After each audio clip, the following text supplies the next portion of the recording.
If it was 1v1v1 in a ring, who's the most likely to win the wrestling match between the boys? I'm gonna go with Colton. I think it's that mustache with the mullet that's just intimidating. Yeah. You know, It's just America. Maybe it is. I don't know. It's cornbread strength is what I like to call it. Cornbread. There you Cornbread go. strength.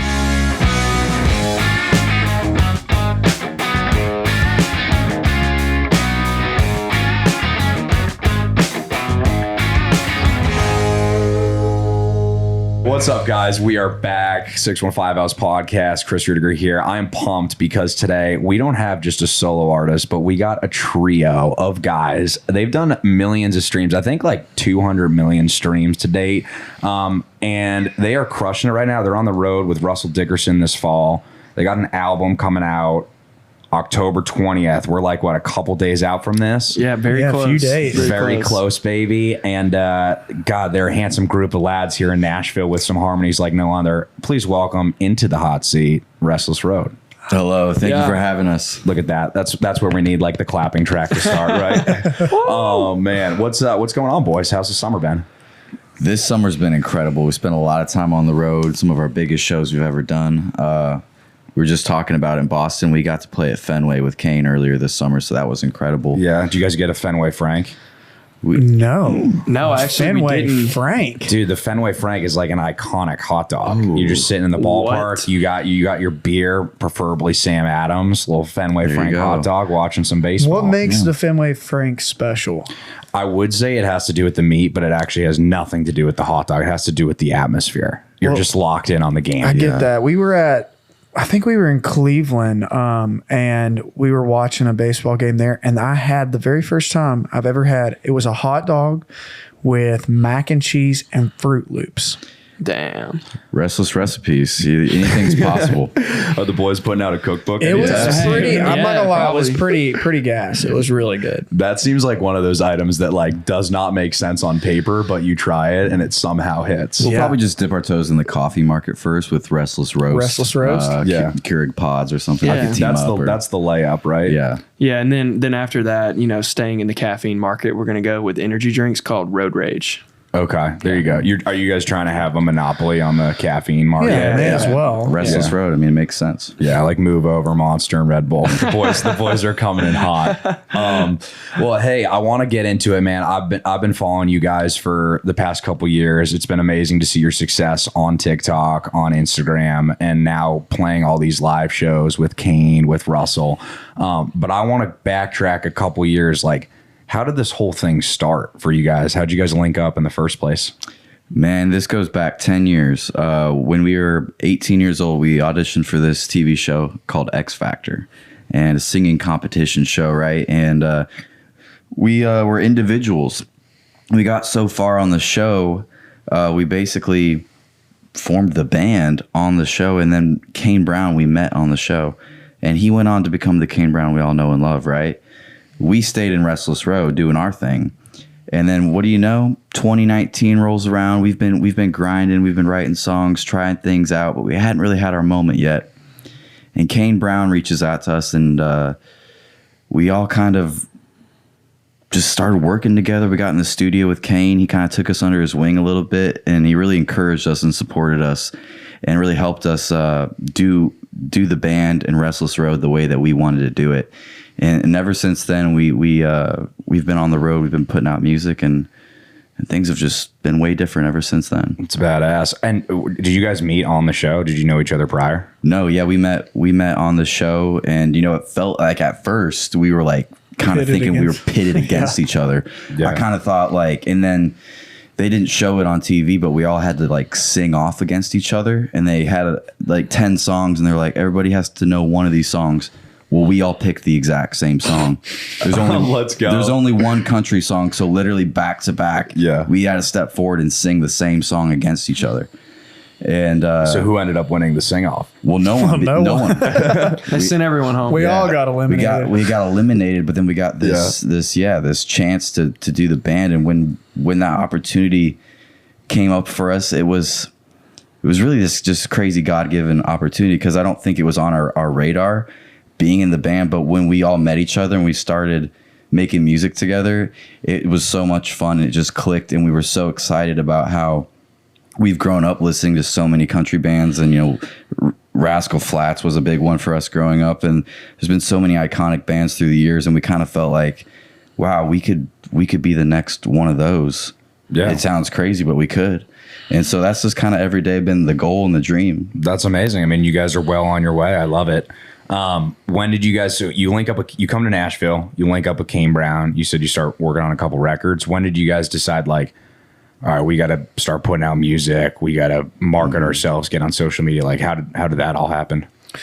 Well, I mean, when we first moved to town, we'd been writing a while, and then in 2019, when we met Kane, got together with Kane, we ended up putting out our first EP, and that was in at the top of like 2020, like right before COVID. Mm-hmm. Actually, 2 weeks before. Damn, what a time. Yeah, and so we put it out, and like we were on this high, and then all of a sudden the world shut down, and during that time was where we were trying to figure out, like we just had this EP come out. How do we stay relevant? How do we stay connect with all these fans that we had just made from the EP? And that's when we started getting on TikTok, and we posted a bunch of videos, and nothing kind of went. And then all of a sudden we had our very first one that went viral, and then from there it went from like 0 to 100 on TikTok, and we ended up growing from nothing to like 2 million within the first year, and then from there just moved it over to Instagram and started doing the same thing. And I mean, I think we went from like 200,000 followers across all of it to now well over 3 million, and so it's been really cool to get there. But it's been a I mean, like social media is like the Wild West. You don't really ever know what's going to work or how to make it. But we figured out like trying to translate our music, because at first we were just these funny guys on TikTok, and then it's like moving people then know we're actual artists. And it's been cool to kind of watch kind of how it's all taken and morphed from like those funny guys to now real artists on these social media platforms. And it's been really cool, because now we're at the point where like this whole time we've been teasing for our album, and we're just seeing like people just eager for the new music. So I'm just excited to see what's going to happen in the next few days when it comes out. Yeah, it's awesome. Well, I always ask artists this, because it seems like a lot of artists have that same moment where they get online, like they're throwing darts at a dartboard, and then one video hits. When you first had your viral video, were you guys just like refreshing your phone? God. Like, we're the next freaking star. Walk me through that process. We didn't really know, like, TikTok was pretty new, like back then, or at least to us. Like we didn't really know how it worked. So like Colton said, like we probably posted like 30 something videos, like you said, like dartboard, because it was like a lot of them were us copying trends that we'd already kind of seen, trying to just learn how the app worked. Yeah, we didn't know, because it was like, there was like at that time it was just like a lot of dancing and a lot of that. There wasn't a whole lot of singing. So you're telling me if I scroll back, there's gonna be some Restless Road dance videos? We never danced. I don't think. Dancing. No, but that's what the landscape looked like. We didn't really know how to like utilize it for like artistry. Like we didn't know what we were doing. And so like, probably 30 videos. We were just trying a couple things. And then I think we went to bed. Like we had this funny song we thought of like in a write. And then we went to bed and we woke up and we always do that when we're notorious for this. We'll go in to write a real song and we'll get so sidetracked, and we'll come up with a million funny jokes and we'll make them into little songs. And we did this one day. We wrote a serious song, but then we wrote this funny song where we remixed that Maroon 5 song, Here's to the Ones That We Lost. Yeah, we did Here's to the Beers That We Bought. We just thought it was funny. I saw that. So we posted it. It was funny, but it was genuinely us, because we do that kind of stuff and like just amuse ourselves by making up songs like that. And it was just kind of us sharing that part of our humor with people. And that video, like overnight, it got 1 million views. And that was like, we were just losing it. We were like, and we were refreshing and seeing the followers. Like we got 40,000 followers in a day from that. And I was like, oh my God, And I was like, there's a million things we could write a song about. Chick-fil-A, Taco Bell. Like, well, I did see you guys went down the list. I think there was like a Taco Bell rendition and a Chick-fil-A. It seemed like you were so many cornering all markets of fast food. There's like a little park in East Nashville out in front of my house, and there's this one wooden bench, and we would just sit there, and we would I called it the park bench because it was such good luck. Anytime we film a video here, it does good. The superstition. We were like, we have to go back to the park bench. And we just started nailing those, and people were loving them. And then we transitioned from that into the mashups. And like Garrett learned how to do like, we learned how to like record ourselves at home and stuff during that time, and like push ourselves just to learn more. And we started recording these mashups and just taking our favorite songs. And that was the first time I think people started seeing, like more of the talent and the harmonies and the love for country music and stuff. And then finally we get a song to go on there. Our big love song, Growing Old With You, started being like a trending sound. So it all just kind of slowly like unraveled, but it all just started from us having fun and just doing stuff that made us laugh and feel good. And well, I think that's authentic. It's like you get frustrated, I'm sure, because you spend hours making a video and it gets like 200 views, and then you're used to like, like before we go to bed, let's sing something, whatever. You spend 5 minutes on it and it's your biggest video. But I think that level of like authenticity of just like not almost caring in a sense is what probably made people connect with your personality and like who you guys are as a group, but then also your harmonies, right? And then you kind of go from there and continue to build up that following. I want to talk a little bit about the switch from following trends into then pumping out your own original music. Like what was the first song that you guys put out on the platform? Like how did you use it to promote your own music? I mean, I feel like the very first one Took One Look at Her Mama was probably that first one. And and to be quite honest, it's like we really couldn't figure it out. I mean, it's so tough. I feel like I remember one time we had this conversation with Granger, and because we were on the road with him for a couple shows, and he does the Earl Dibbles Jr. thing, and he was just always telling us kind of watch. There's a fine line between like being funny and then like people being a novelty act, and then people only caring about that portion of it. And so that was always in the back of our head, like, okay, we've got to cool it on the being funny kind of stuff and really start buckling down on our music.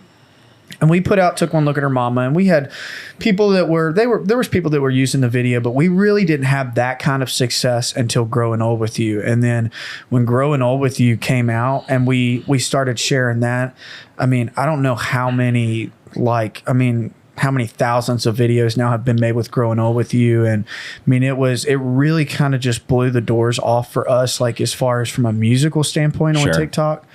And now since then, I mean, now, like I said, we've been able to tease all these new songs. Like last Rodeo, we've had so many videos with that, people using it, and a lot of viral videos off of that and other songs. And so it's just been, it's kind of a grind though. I mean, it's still I feel like what I would tell people if they were just hopping on the platform and that, don't get so caught up in the views portion of it, because we can still post a video and it be a dud, and we have like 2.4 million followers. Sure. So it just don't focus on that. Just focus on the repetition of putting out your music, because that stuff collects, and eventually you might have 10,000 here, 20,000 there, and that before you know it, you've had 7 videos and they've totaled up to be 200,000-300,000, and those are 200,000-300,000 people that would have never heard your stuff. Right. So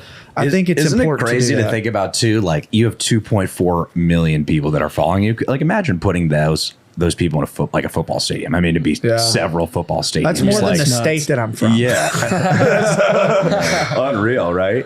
I think you bring up a good point. Like it's about building that loyalty beyond just looking for, 2.5 million followers. Like how do you keep the 2.4 million people that click that button still interested in you guys? I think you've done a great job. You mentioned with your original music and Growing Old With You, which like people are actually using it in the videos. Talk to me about like when you go on the road and like you guys have been touring with Kane Brown and now you're out with Russel Dickerson. Like what's that feeling like when you have something that was, put out online now being sung back to you like firsthand when you're playing? Yeah, I think it's really, really cool because, you know, you can see the engagement or the people commenting about, you know, this was our wedding song and stuff, but you don't really like get a great sense of it until you're on the road and you're singing that. And that's just like a really special moment in our show because we try to keep it upbeat and fun, and you want people to have fun. But when we do that song in particular, some of the slower, like more meaningful songs, it's such a cool feeling to see people singing the words back, and you can just see it in their eyes, like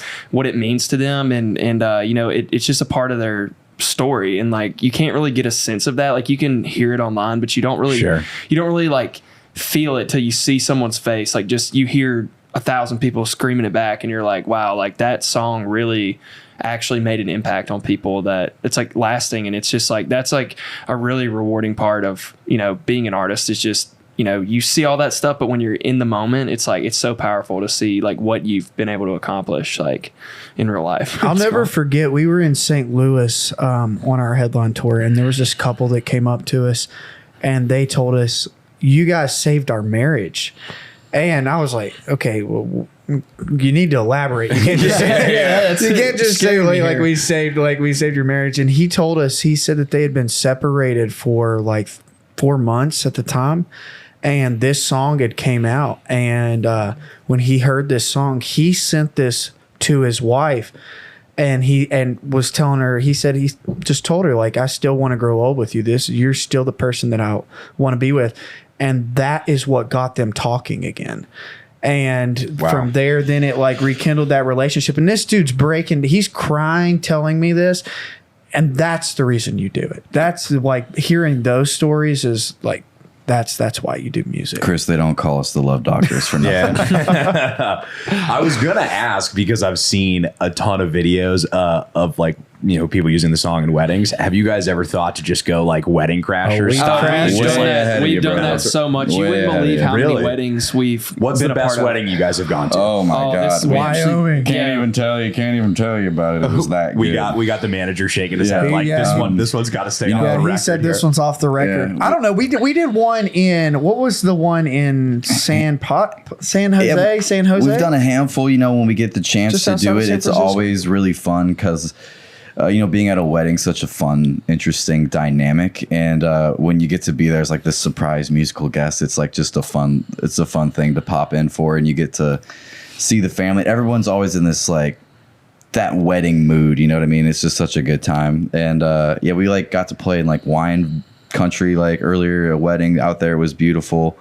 And got to surprise like the bride and groom. They had a choreographed dance for Growing Old with You and played it. And yeah, so it was really cool. Can't chalk it up any better. Yeah, it's fun because the storyline 99% of the time is like one or both of the people love the song. It's like their song. And usually it's like the parents, they reach out and they say, hey, wouldn't it be cool if y'all show up? Like they will have no idea. Right. And usually everyone is in on it but them. So it's been really funny to just show up and like the whole wedding party's in on it. And we walk in there and then the bride and groom are like, oh my God. Like, it's one big surprise party. That's so cool. Fun. So cool. Look out for the Restless Road wedding tour in 2024, right? You never know. You never know when we're going to crash a wedding. I love it. Well, we're going to be right back. We're going to take a quick break here. And you're listening to 615 House Podcast here on iHeart.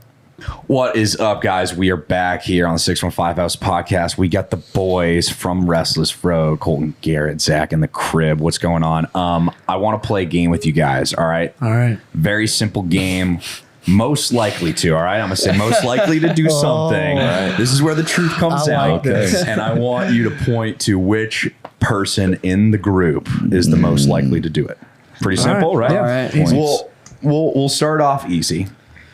We'll say, who is the most likely to miss bus call? Zach. Zach likes to sleep, huh? Yeah, you could say. Sometimes I struggle with time management. Yeah. That's fair enough. I think I do as well. Who's the most likely to flirt with girls? Zach.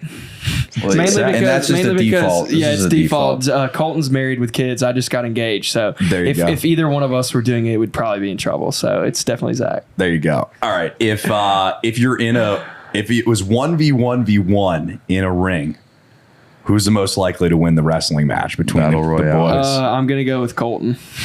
Colton has some. He has scary you strength. look ripped over there, dude. I don't know if It's I not want even to that. No, like cornbread strength, I folks. have to brag on Cornbread Colton. strength. I have to brag on Colton. Like his physique has came a long way in the last year, but even before that, he was about my size, and he is scary strong. Like this man, like he has like superhuman strength. So like he's definitely. I think if we were fighting to the death, I don't know. Garrett, you could get in there like a little, David and Goliath quick. thing. I'm quick. I don't have you no with strength, it. but I got Get the you a speed. sling and a rock, and I have my money on you. Dude, yeah, you never know. Wow, give that's the yourself first a time I've weapon. heard that. That's give pretty- Garrett a baseball bat, make it a little bit more even there. Give you a weapon. Right. Yeah, just give you something. I think it's that mustache with the mullet that's just intimidating. Yeah. You know, It's just America. Maybe it is. I don't know. It's cornbread strength is what I like to call it. Cornbread. There you Cornbread go. strength. I love it. Who is the most likely to get too drunk before a show? Probably me. Yeah. Yeah. What's the liquor of choice or beer of choice? Probably whiskey. You're a but- Jack He's a and little Coke. Jack But, and I, Coke but king yeah, right here. Jack and Coke king. But I'm just so lightweight. I'm a little dude, so I think they can. I'll tell you a funny story actually, if we have a second. This is good. You ever heard of Cutwaters? Mm-hmm. So like they were at this venue one time, and like I usually would have like a cocktail, maybe 2 beers for a show, like nothing crazy, just get a little loose.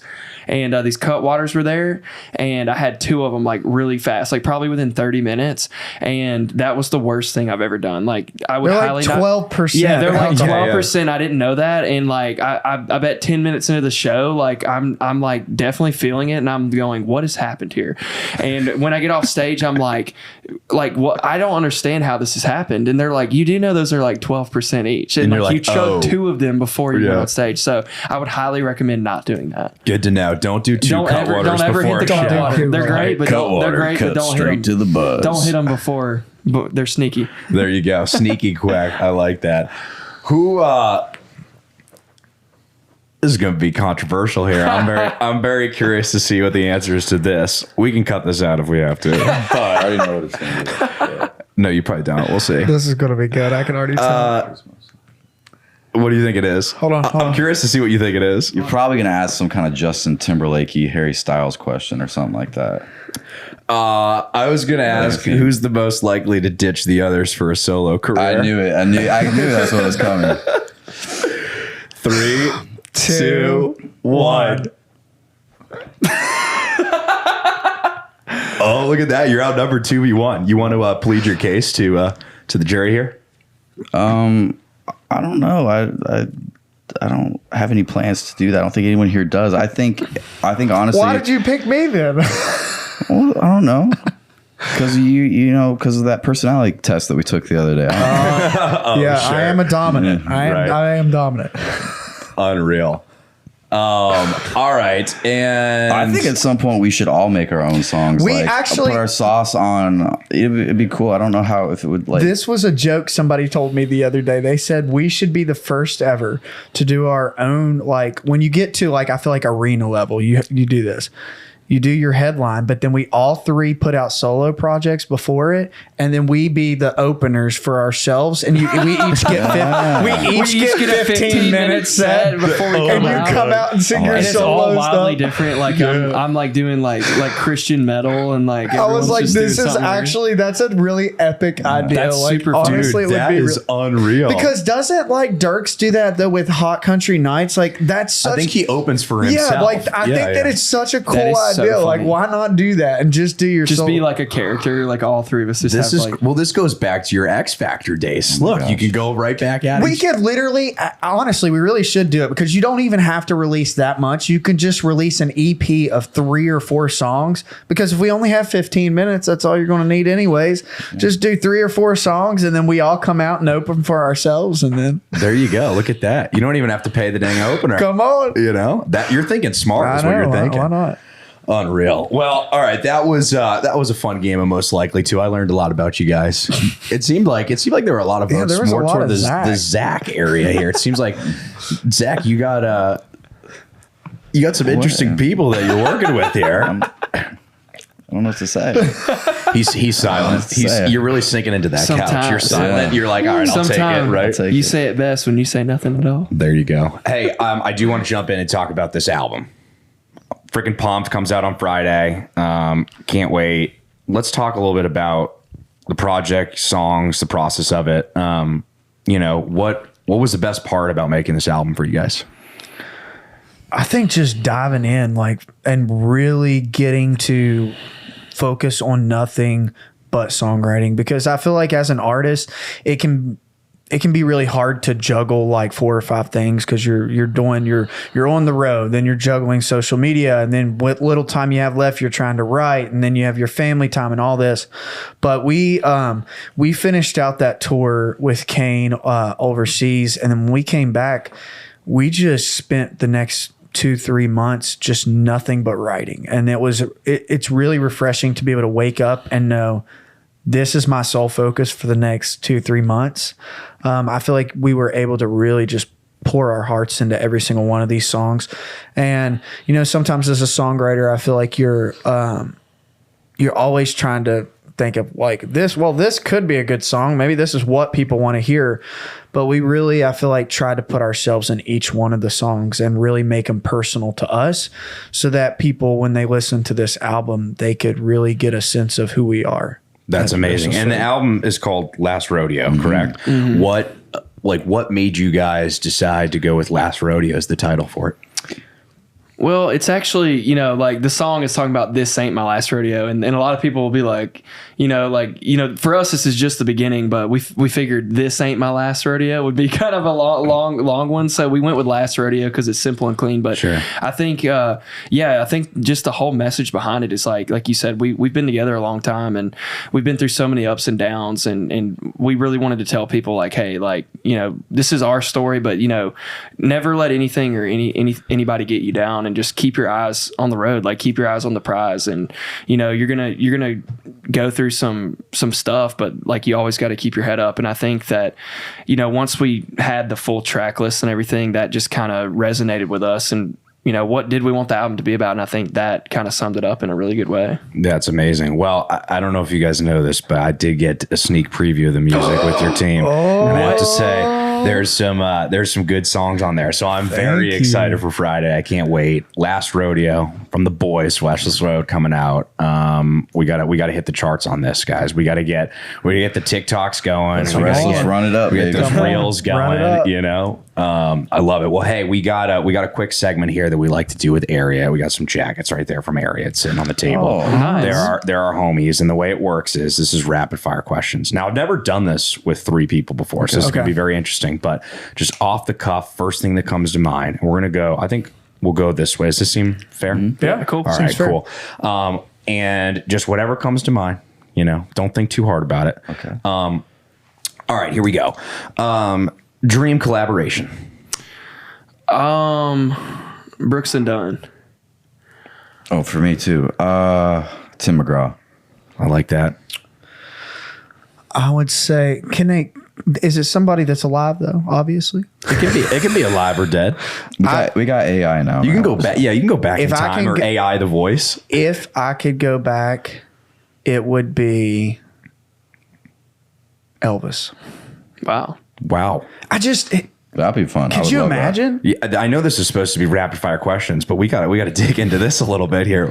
You would want to go back and sing with Elvis? That's amazing. Yeah, I mean, to be quite honest, who wouldn't want to go back and sing with Elvis? And I think that he, to me, transcended so many genres. He put out a gospel record. He had a country. He had rock. He had blues. He did it all. So I mean, to me, that would be if I could go back. One person in history. It wouldn't hurt to be on stage with Elvis. Yeah, I mean, one person in history. Come on, right? That's amazing. Are you a talker or a texter? Talker. Talk. Cowboy hat or baseball cap? Baseball. Honestly, I'm a kind of a toss-up because you'll catch me in both. There you go. And this, hey, you don't need to justify this, but is a hot dog a sandwich? Yes or no? Could be. Yes. Absolutely not. Wow. We're going to talk about this after. Dream venue to play? I would love to play at Red Rocks. That's a classic. I'd love to play the O2 Arena. O2 Arena. You literally took both of mine. So, yeah, both of those. There you go. You can make an international tour. I'll say Charleston Civic Center, West Virginia. All right, there you go. That's where I grew up going to watching shows. I haven't heard that one before. There's a reason. All right. If you could only play one Restless Road song for the rest of your career, what would it be? Growing Oldie. On My Way. On My Way. Bar Friends. See, That's a good one, I think too. mine's Bar Friends. I have to say, it's not that I don't love Growing Old with You, Yeah. but something about Bar Friends gets me is going. fun. It's just there's sometimes in shows, depending on how a show's going or how you're feeling on stage or those kind of things, where you go, when something gets to a part in a set. I have never done that with Bar Friends. It's just always a party. Everybody's always having a good time. It's the last song of the set. And really, I mean, it's just a fun song to sing. It really is. It's awesome, dude. I use that with my friends as we're getting ready to go out to Let's the bar. go. It's good, Let's you know? go. Let's go. And when we're in the bar, boys, this has been awesome. That was 60 Seconds presented by Ariat, our good friends. We got like a few minutes left here. What else am I missing? Like, what's going on this fall? You're on the road with Russel Dickerson. What can we expect? Like, are you going to tour this album next year? Like, what's the news? Give me something juicy. I'll say, about that. keep your eyes out for next week. Next week, keep your eyes Some out. big news. Keep Big your eyes news. on Big the news. road next week. Next week. Next That's week. all I'll say. What week?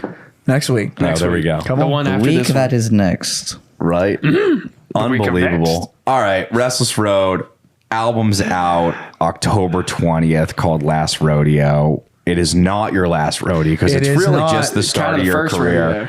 We're fired up for you guys. Thank I you. can't wait to come see you guys at a show. I can't wait for this interesting news that's going to be announced next week, and continuing to follow you guys on TikTok and Instagram and YouTube and the whole bit. It seems like, the past couple years have been incredible and just really the start for you guys. So Oh, thanks thanks man. for coming on the pod, boys. Thanks for having us, We're dude. going to see y'all soon. All right. See you later.